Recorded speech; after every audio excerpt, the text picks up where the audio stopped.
Ito na ang latest ng Mixed Topics, mainit na showbiz ganap. Catherine Bernardo, may inamin.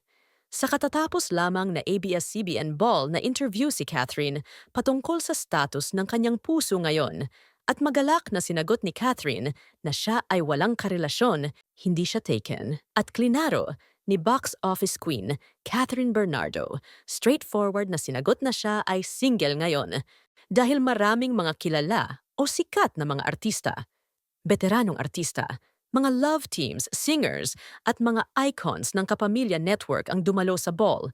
Ang mga pinakainabangan ng mga netizens ay ang mga love teams at real couple sa Kapamilya, tulad nila KD Ezrada at Alexa Ilacad, Julia Barreto at Gerald Anderson, Donnie Pangilinan at Bel Mariano.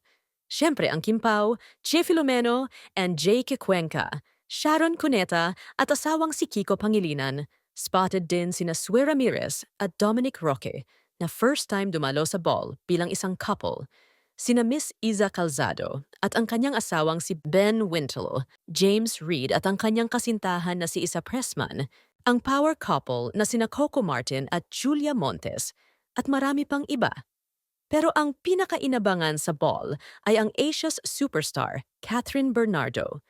Sila Catherine, kasi ang mga nahuli sa paglalakad, red carpet, pinahuli ang mga sikat at may malaking pangalan at naiambag sa Kapamilya Network. Hindi nga binigo ni Catherine Bernardo ang kanyang mga fans na nag-abang sa kanyang paglabas sa red carpet. Catherine Bernardo has always been a stunner, but for Friday night's ABS-CBN Ball, she took it a step further with a relaxed and fuss-free look. Following the theme of spring formal, the Hello Love Again star and Pilipinas Got Talent judge stepped out in a nude Anthony Ramirez gown and a fresh makeup look. Catherine worked with her makeup artist Owen Sarmiento and hairstylist John Valle to create her look ng Gabing Yon. Napakaganda ng makeup ni Catherine Bernardo. Sa ABS-CBN Ball, napakasimple lang, ngunit napaka-fresh niyang tignan at very classy. Ang kanyang skin ay very fresh and glowing na nagpagaan sa kanyang aura at lalong nag-stand out ang kanyang kagandahan. Ang kanyang damit ay dinisenyo ng Filipino designer Anthony Ramirez. Catherine was styled by her longtime stylist team, Kim and Boop Yap. Ayon naman kay Catherine Bernardo na very happy siya sa outcome ng kanyang overall look at talaga naman, kahit na sino ay mapapalingon ka sa look at kagandahan ni Catherine Bernardo, marami nga ang pumuri sa kapamilya actress sa naging look niya sa ABS-CBN Ball. Samantala, ang isang pang-inabangan ng mga netizens ay ang nag-iisang diyosa na si Miss Anne Curtis. The diosa went all out as she donned a beautiful red gown, which matched perfectly with her red earrings. She definitely the most beautiful lady in red at the ABS-CBN Ball. Huling nakadalo si Anne Curtis noong 29 na taon.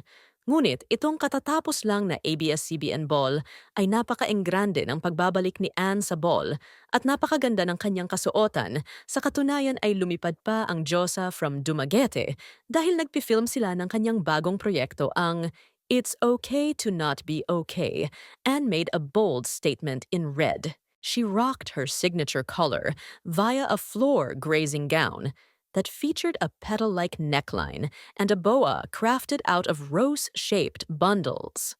Sa mga videong binahagi online, makikita din ang interaction nina, the one and the only Diyosa Anne Curtis and the one and only Asia's superstar, Catherine Bernardo. Ang video ay nakakuha ng maraming views dahil ganun kalakas ng impact ng presensya ni na Catherine Bernardo at Anne Curtis. Parehong maganda, magaling na artista, down-to-earth at mapagmahal sa kanilang pamilya at mga fans. Samantala, dumalo din si Daniel Padilla sa ABS-CBN Ball kasama sa red carpet and kanyang co-star sa Incognito na sina Mr. Ian Veneracion at Richard Gutierrez. At napakagwapo nga ng tatlo sa kanilang mga kasuotan. Sa video naman na napanood kung saan papasok si Catherine papunta sa red carpet. Mapapansin naman na dinaanan lang niya si Daniel Padilla At hindi niya din siguro napansin ang presensya ni Daniel Padilla. Ngunit hindi niya ito binati. Hindi kagaya noong nakaraang ball na kahit hiwalay na sila ay sabay pa rin silang naglakad sa red carpet. Ngunit ngayon, si Catherine ay solo entrance para sa isang queen at si Daniel naman ay kasama ang mga co-actors sa Incognito.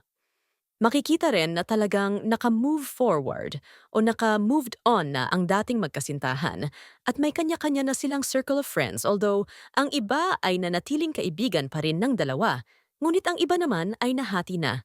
Samantala, makikitang nag-enjoy ang lahat ng bisita sa ball, nagsayawan, nag-inuman at catch up sa mga magkakaibigan na matagal nang hindi nagkita-kita at ginawa ang event na ito for a cause para makatulong sa mga nangangailangan.